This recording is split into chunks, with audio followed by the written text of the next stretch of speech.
Assalamualaikum warahmatullahi wabarakatuh. Kami dari kelompok 3 beranggotakan saya Natasha Aulia Maharani dengan NIM akhir 090, Dan saya Rukiawan Darisma dengan akhiran NIM 095. dengan saya Nisa Maningrum NIM akhir 103, Dengan saya Mita Rizky Putri dengan akhiran NIM 189. Dan saya Krisnanta Khairul Nijam dengan akhiran NIM 198. Dan itu saya yang mewawancarai pertama. Perkenalkan, nama saya Krisnanta. Untuk pertanyaan pertama, apa yang Ibu ketahui tentang pembelajaran kelas 4? Baik, karena saya di sini ditempatkan menjadi wali kelas di kelas 3, tetapi saya juga pernah mengajar untuk di kelas 3 dan juga kelas 4. Bahwasanya kelas rangkap ini menurut saya adalah perpaduan antara dari kelas rendah maupun kelas tingkatan atas, itu bisa digabungkan maupun rendah dan rendah ataupun tingkatan atas dan atas. Untuk pertanyaan selanjutnya, bagaimana Ibu mempersiapkan diri untuk mengimplementasikan kelas rangkap? Setelah pengalaman saya sendiri, saya tuh selalu membuat rencana pembelajaran terlebih dahulu. Dengan adanya saya menggunakan tes diagnostik terlebih dahulu kepada anak-anak, dan saya pernah memberikan tes diagnostik ini di kelas 3 dan juga 4 pada waktu itu untuk mengetahui apa sih karakter dari anak-anak saya ini apa, kemudian kebutuhannya itu apa, dan setiap harinya itu mereka akan berubah-ubah, baik dari diagnostik secara akademiknya maupun non-akademiknya. Jadi saya bisa memberikan rencana pembelajaran dan metode strateginya juga bisa sesuai dengan kebutuhan siswa, karena mau bagaimanapun saya harus menjadi guru yang memang harus mengimplementasikannya itu kepada siswa, bukan saya sendiri. Untuk pertanyaan selanjutnya, apa kelebihan pembelajaran kelas rangkap menurut Ibu sendiri? Menurut saya sendiri, karena sudah pernah saya lakukan, untuk kelebihannya itu anak-anak bisa saling berbaur, bukan cuma di kelas 3 saja ataupun di kelas 4 saja, tapi mereka bisa berbaur baik dari tingkatan, karena kelas 3 ini tingkatan bawah dan kelas 4 ini tingkatan atas.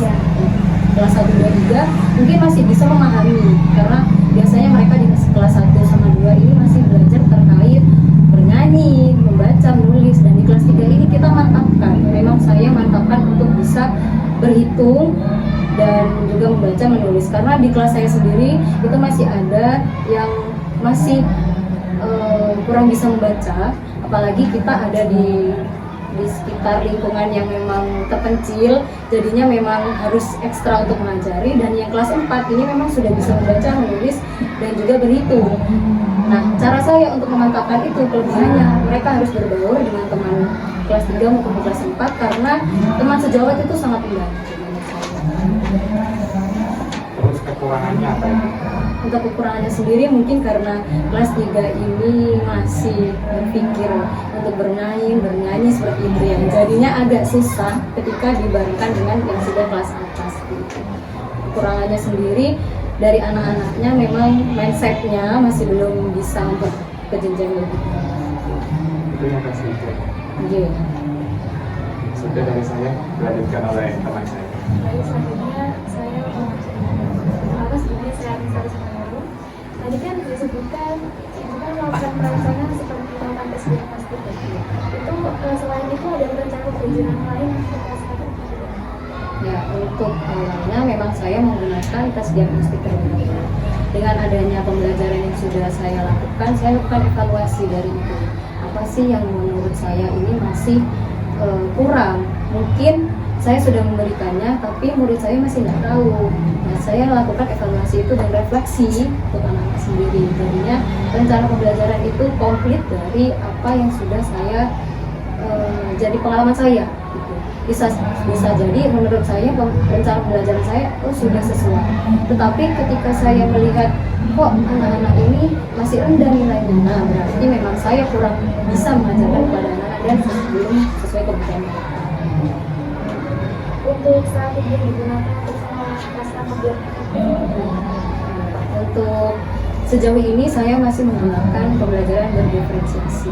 Jadi mereka bukan hanya dalam lingkup kelas 3 ataupun kelas 4 saja, tetapi mereka juga bisa mengikuti pembelajaran di kelas 3 maupun 4. Karena LKPD yang saya berikan bekerjanya itu bukan hanya di kelas 3 saja patokannya, bukan juga di kelas 4 saja patokannya, tapi menyeluruh. Jadi kelas 3 mereka juga bisa kelas 4, kelas 4 juga masih mengulang pembelajaran mereka di kelas 3. Untuk memastikan bahwa semua siswa ini dari tingkat kelas dapat memahami materi pelajaran ini bagaimana ya? Untuk memahaminya sendiri itu saya melihat dari presentasi mereka. Pertama saya melihat dari presentasi mereka ketika saya di kelas, karena saya membagi, karena diferensiasi ini saya membaginya ke tingkatan rendah, sedang, dan juga tinggi. Jadi saya waktu presentasi tahu LKPD saya kan juga berbeda di setiap kelompoknya. Nah jadi saya bisa, oh berarti takaran seperti ini anak-anak juga bisa, takaran seperti itu anak-anak juga bisa, seperti itu. Kemudian setelah presentasi mereka bisa menjawab sendiri tanpa bantuan saya sendiri, tanpa adanya scaffolding dari saya. Nah bahwasanya refleksi, evaluasi itu saya perlukan juga dari adanya tes tulis gitu. Kemudian di akhir pembelajaran itu saya selalu tanyakan apa kendala selama ini, apa mungkin dari saya ini kecepatan waktu ngomong terus menjelaskannya gitu, apa kurang mereka pahami, materi apa yang belum mereka bisa pahami, seperti itu. Kemudian dari adanya kendala-kendala itu nanti saya catat apa saja. Kemudian untuk selanjutnya saya melihat dari pretest, seperti itu. Kalau pretestnya mereka ini masih kurang, nah berarti saya harus mengulang pembelajaran yang kemarin. Tapi kalau misalnya sudah bisa, saya kasih dari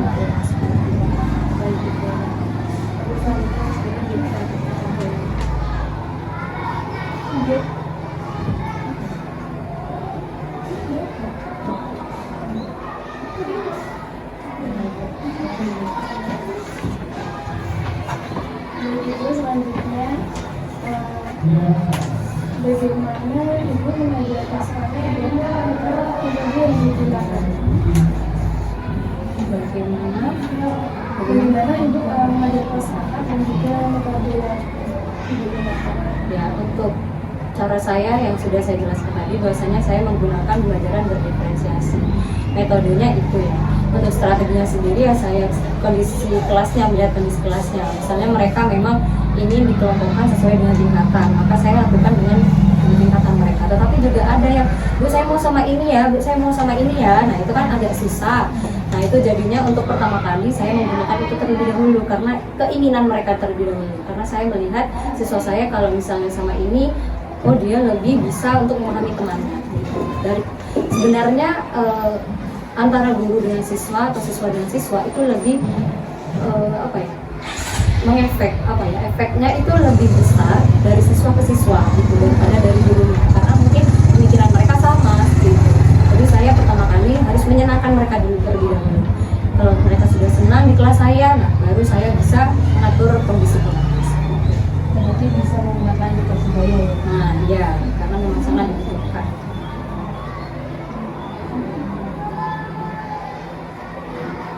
Selanjutnya, apa saja kegiatan pembelajaran yang paling efektif dalam kelas rangkap?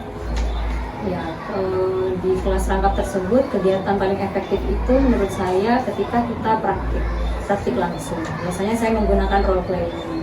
Dari bermain peran itu mereka bisa menjadi seseorang yang mungkin mereka belum tahu. Misalnya saya ada pembelajaran waktu itu ini pasar ya, bagaimana cara tukar menukar, kemudian cara jual beli. Mereka bisa menjadi pedagang dan juga bisa menjadi pembeli seperti itu. Dan mereka tahu, oh begini caranya untuk membeli, oh begini cara menawar, juga cara untuk membayar, berhitung. Di sana juga bukan hanya komunikasi yang diajarkan, tapi juga perhitungan. Jadi praktik sih.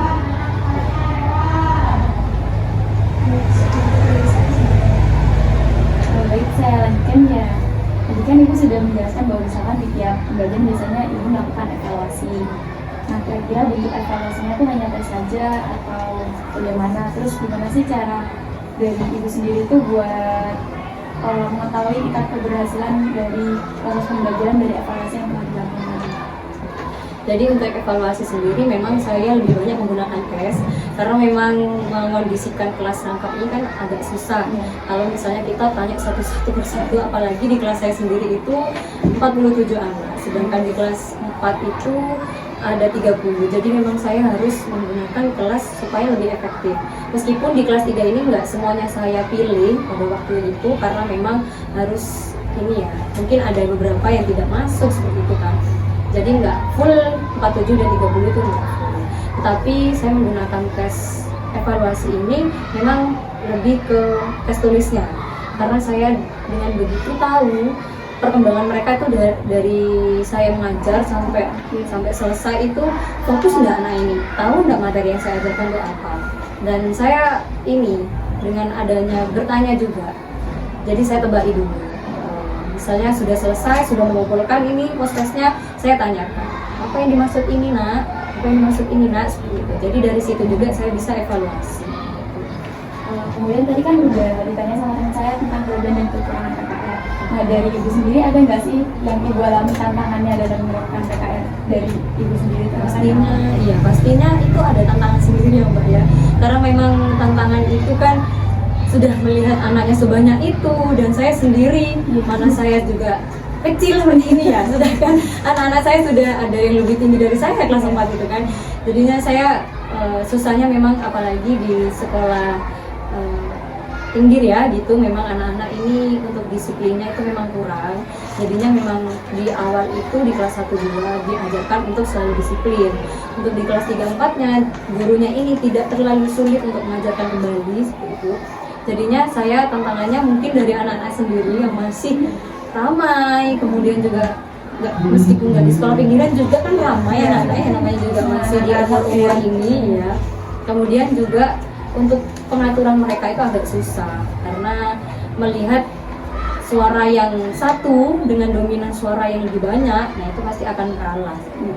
Dan kebutuhan dari mereka juga itu kan berbeda-beda. Ada yang sudah bisa membaca, ada yang suka bermain, ada yang suka presentasi, seperti itu tuh masih ada. Itu yang menurut saya masih susah. Jadi tantangannya ada di murid-muridnya sendiri. Ya pastinya ya. Kira-kira ada nggak strategi yang ibu lakukan untuk meningkatkan kualitas pembelajaran dalam menerapkan kelas perangkat selama ini? Ya, untuk selama ini saya selalu menggunakan strategi yang sudah saya sebutkan. Maksudnya saya menggunakan pembelajaran berdiferensiasi itu meskipun banyak yang digunakan, ada kooperatif gitu ya. Cuman untuk metode ceramah itu sudah Menurut ibu lebih paling pas itu yang diferensiasi, karena scaffolding yang saya berikan itu juga nggak terlalu banyak, jadi mereka itu lebih bisa mengeksplor diri mereka sendiri seperti itu. Dan dengan adanya mempelajari itu mereka tuh kadang minta sendiri ke saya Bu, saya hari ini pingin kita melakukan kegiatan praktikum ini gitu misalnya. Kayak waktu itu kita ada pembelajaran keluar kelas, jadi di luar kelas itu mereka tahu alam semesta. Nah itu alam semesta mereka ingin mengetahui ekosistem itu apa aja ibu gitu kan di dalam kelas. Jadi mereka gitu, jadi mereka sendiri yang sampai minta karena saking gurunya sudah nggak pernah memberikan bantuan ya, jadi mereka sendiri yang inisiatif, saya ingin ini mencatat ini ada apa aja di sekolah saya seperti itu. Jadi mereka juga suka. Jadi dari sama penerapan berdiferensi ini justru kayak udah terlihat keberhasilannya, lihat dari siswa udah mulai tertarik. Udah cukup ya sih. Sudah. Selanjutnya saya mengenai sebelumnya perkenalkan saya Rukia. Saya akan bertanya mengenai manfaat dan dampak ini. Jadi apa manfaat yang ibu rasakan ketika mengimplementasikan pembelajaran kelas? Untuk manfaatnya sendiri bisa dibilang bahwasanya ya Mbak ya, karena mereka di tingkatan yang berbeda, jadi mereka saling bisa bergaul. Kan biasanya tuh anak-anak masih ini ya, terbiasa dengan adanya tengkar seperti itu ya. Nah itu memang kebiasaan mereka, nanti tengkar hari ini besoknya nyapa gitu ya. Namanya juga anak-anak ya itu. Nah tapi dengan adanya PKR ini anak-anak bisa saling merasa kalau satu belum selesai berarti saya harus membantu gitu. Kalau ada empati, ada simpatinya juga. Misalnya ada teman yang kesusahan, mereka itu akan menawarkan diri yang sekiranya mereka tuh bisa, dia pasti bilang ke saya, Bu, saya mau ngajari ini ya, Bu, saya mau ngajari yang A ya Bu, karena yang A belum bisa ini. Oh iya, pinter nak, ayo diajari temannya gitu. Ada juga yang, Bu, saya kesusahan, saya mau belajar ke siapa gitu. Itu temennya di situ, ayo berkelompok. Nah, kayak seperti itu. Jadi menurut saya dengan adanya PKR ini mereka nggak stuck di tingkatan mereka saja, tetapi mereka yang nggak bisa baca ini karena sudah kebiasaan berbaur, jadi mereka minta tolong dong aku ajari ini. Kadang saya juga menyiapkan buku di depan itu untuk yang tidak bisa baca itu, jadi mereka waktu istirahat mereka baca sendiri, tapi dengan teman mereka ya, sama saya gitu. Tapi kalau dari ibu sendiri ada manfaat nggak yang ibu rasakan, kayak misalkan atau malah bikin aduh berarti harus nambah beban lagi atau menurut ibu Untuk saya pertama kali ya pasti ya, karena waduh gimana ini ngajarnya gitu ya, melihat anak-anak yang sini rame, yang sana diam, yang belakang rame, yang depan diam gitu kan. Apalagi yang paling pojok ya, pasti kan mereka kan biasanya memang nggak terlihat kan sama kita gitu. Jadinya mungkin di awal saya merasa kayak gitu, tapi lama kelamaan karena sudah terbentuk ini, maka fondasi pertama itu saya kuatkan. Pertama itu harus saling memahami dulu, empati mereka harus tinggi, kemudian disiplin juga. Setiap kali saya mengajar tuh saya selalu kalau jam 7 harus langsung masuk sesuai dengan kelompok kalian. Nah seperti itu, jadi mereka sudah kebiasaan. Jadi saya sebelum masuk kelas langsung gitu, langsung ke tempat kelompok mereka sendiri gitu. Saya nggak usah ngatur, ayo sana nggak usah, langsung sudah gitu. Meskipun nggak dikelompokkan, mereka langsung duduk di tempat mereka masing-masing karena sudah punya fondasi mereka itu. Di awal memang iya, cuman sekarang sudah terbiasa, jadi sudah biasa. Malah kalau mereka nggak rame itu kadang saya kenapa anak ini sudah nggak rame gitu. Tadi kan ibu menyebutkan bahwa yang sini diam, yang sini rame. Nah, itu ibu cara menangannya gimana supaya mereka itu sama-sama fokus untuk belajar? Jadi saya menggunakan ice breaking. Dengan adanya ice breaking itu, mereka langsung kembali lagi fokus gitu. Karena di tingkatan SD ini ya Mbak, kalau gak dikasih permainan itu kayaknya nggak mungkin ya. Ya kalau SMA duduk sudah. Kamu ngapain? Nah itu sudah takut kan kalau di sini kamu ngapain? Nggak ada Bu, ini lagi gitu kan. Kalau anak SD kan ya namanya juga mereka masih ingin bermain, mereka memang otak mereka masih ingin bermain, jadinya saya harus menggunakan hal yang menyenangkan dengan adanya seperti. Jadi mereka fokus di situ, misalnya kayak tepuk semangat ataupun tepuk-tepuk yang lainnya mereka juga suka. Dan ibu pertanyaan selanjutnya itu bagaimana ya atau sejauh mana pembelajaran kelas rangkap ini mempengaruhi hasil belajar keseharian? Di awal memang tidak bisa kelihatan ya, pastinya pasti ada kegagalan lelah yang sudah saya lakukan. Jadi mereka itu nggak langsung